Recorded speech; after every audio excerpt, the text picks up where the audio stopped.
Singapore சாலையில் திடீரென உருவான பள்ளத்தில் காரோட விழுந்த பெண்ணை அங்கிருந்த தமிழக தொழிலாளர்களை காப்பாற்ற உதவியுள்ளனர்.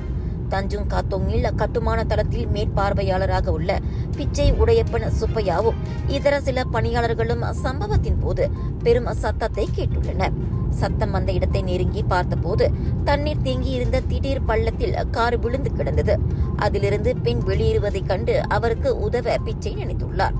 ஆனால் அப்படி செய்தால் தாங்களும் உள்ளே சிக்கிக் கொள்வோம் என்ற அச்சத்தில் பிறகு கயிற்றை கொடுத்து 5 நிமிடங்களுக்குள் அந்த பெண்ணை காப்பாற்றி மேலே கொண்டு வந்தனர்.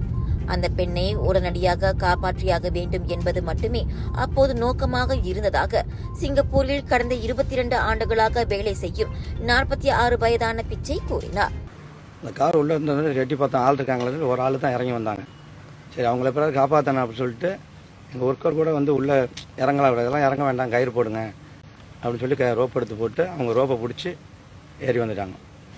ஏறி வந்ததுக்கப்புறமா நாங்கள் திருப்பி கேட்டேன், வேறு யாரும் இருக்காங்களா உள்ள அப்படின்னு சொல்லி. யாருமே கிடையாது, நான் ஒரே ஆள் தான் உள்ள. யாருக்கு நீங்கள் ஃபோன் பண்ணணும்னா ஃபோன் பண்ணுங்கன்னு சொல்லி என்னோடய ஃபோன் தான் கொடுத்தேன். அவங்க வந்து அவங்க டாக்டருக்கு பண்ணணும்னு சொன்னாங்க. என்னோடய மகளுக்கு பண்ணணும். அதை வந்து நம்ம காப்பாற்றிட்டோம் அப்படிங்கிற ஒரு நல்ல ஒரு எவ்வளோதோ இது போனாலும் ஒரு உயிரை நம்ம வந்து காப்பாற்றிட்டோம் அப்படிங்கிற அப்புறம் ஒரு இதாக இருந்துச்சு. அது வந்து ஒருத்தங்க வந்து உள்ளே இறந்துட்டாங்க. எது இருந்தாலும் வந்து எவ்வளோ சீக்கிரம் அவங்களை காப்பாற்ற முடியுமோ அவ்வளோ சீக்கிரம் காப்பாற்றுங்கிற ஒரு மனப்பான்மை, ஒரு வெறியோடு தான் அந்த இதை செஞ்சேன். இது போன்ற மீட்பு பணி அனுபவம் தமக்கு இதுவே முதல் முறை என்றும் அவர் குறிப்பிட்டார். இவ்வேளையில் பிச்சை உடையப்பன் மற்றும் சக ஊழியர்கள் விரைவாகவும் துணிச்சலாகவும் செயல்பட்டு பெண்ணின் உயிரை காப்பாற்றியதை சிங்கப்பூர் அதிபர் தர்மன் சண்முகம் வெகுவாக பாராட்டியுள்ளார். தர்மன் தனது முகநூல் பதிவில் அவர்களுக்கு நன்றியும் தெரிவித்துக் கொண்டிருக்கிறார். வலைத்தளங்களிலும் பிச்சை உடையப்பனுக்கும் அவரது நண்பர்களுக்கும் பாராட்டுகள் குவிக்கின்றன.